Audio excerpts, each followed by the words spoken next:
Hello, my guys, gals, and non-binary pals.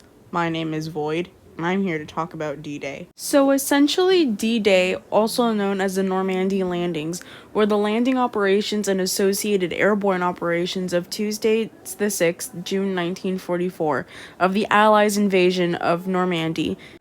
The Allies consisted of the United States, the United Kingdom, Canada, France, Australia, Czechoslovakia, Poland, Belgium, the Netherlands, Norway, New Zealand, southern Rhodesia, and Greece. The planning for the Normandy landings lasted a few months, which began in 1943.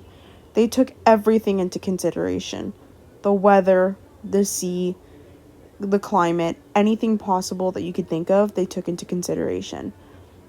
They did this in order to mislead the Germans as to the date and the location of the main Allied landings.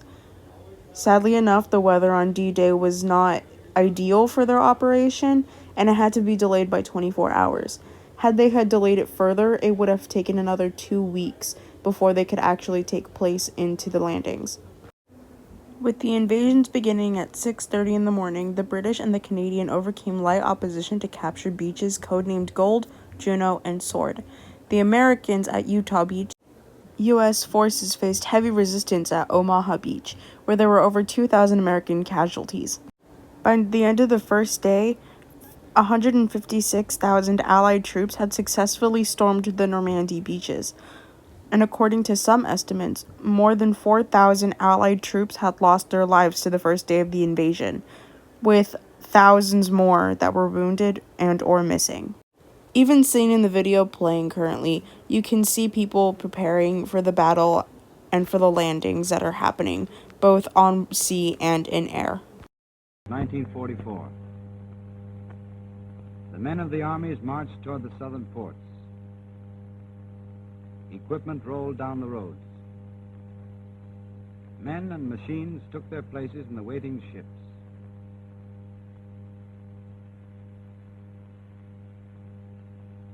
The men were British, American, Canadian, some of them veterans of Africa, Sicily, and Italy, some new to battle.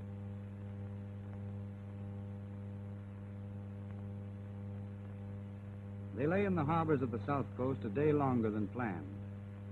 The invasion had been scheduled for June 5th, but bad weather in the Channel had caused a postponement.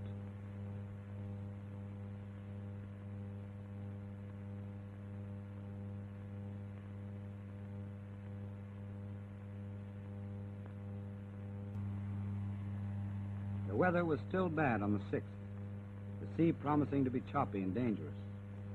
But the order was given, and the ships put out of the ports toward France.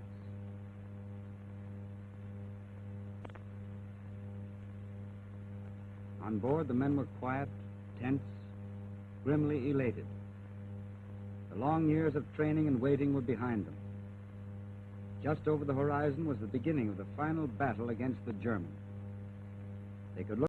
So in the video just shown, which is video taken by the Americans to show not only the Americans but a bunch of all the other allies getting ready for this day, getting ready for the landings, both by sea and by air.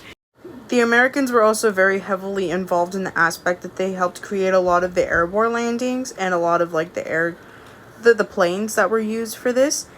Dwight Eisenhower was responsible as the commander of the Supreme Headquarters among those allies to help them, figure out their way, how they were going to invade by air in those aircrafts. D-Day was also very important, and it's managed a way to impact himself into the media.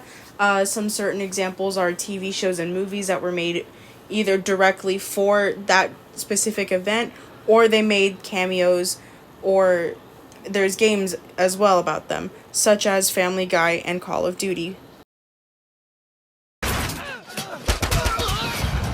Oh my God, where are we? Omaha Beach, 1944. This is D-Day. We shall prevail.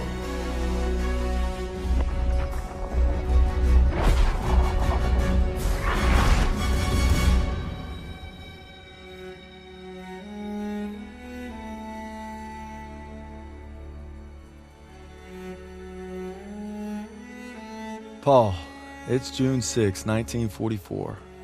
Wish you could see this, brother. We're invading some frog beach I'm not supposed to even know the name of. Also, we can take back France from the Nazis. But the waiting's been half the battle.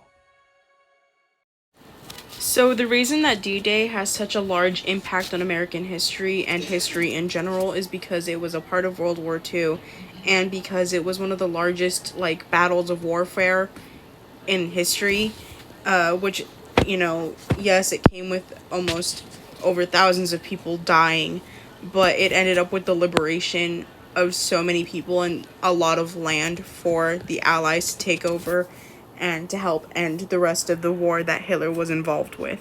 After all of this depressing history talk and a lot of death and battles and stuff, Mr. Scott did say we could use our Captain America presentation, fanfiction, weird story thing. So I hope you enjoy that sincerely, and thank you for listening to my D-Day presentation. I call this Captain America and Hitler, the romance of the century. So as the Normandy landings are happening, mind you, the Normandy landings in this situation are literally just like a distraction for the rest of the people. Captain America shows up and he's like, "Hey, Hitler." Hitler, right? He's like sitting there, he's enjoying a drink, watching people die, and he looks up and he sees Captain America and he's like, "Hello?" You know, as one does.